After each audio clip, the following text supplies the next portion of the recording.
السمیع،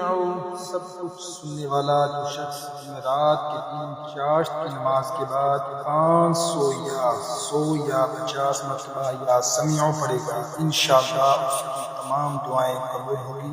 لیکن دوران عمل درمیان میں کسی سے بات ہرگز بھی نہ کرے، اور جو شخص جمعرات کے دن فجر کی سنتوں اور فرض کے درمیان 100 مرتبہ پڑھے گا، اللہ تعالیٰ اس کو نظر خاص سے نوازیں گے۔ البصیر، سب کچھ دیکھنے والا جو شخص نماز جمعہ کے بعد 100 مرتبہ یا بصیر پڑھے گا، اللہ تعالیٰ اس کی نگاہ میں انشاءاللہ روشنی اور دل میں نور پیدا فرما دیں گے۔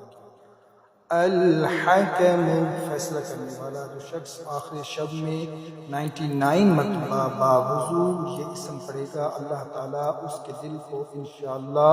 محل اسرار و انوار بنا دیں گے۔ اور جو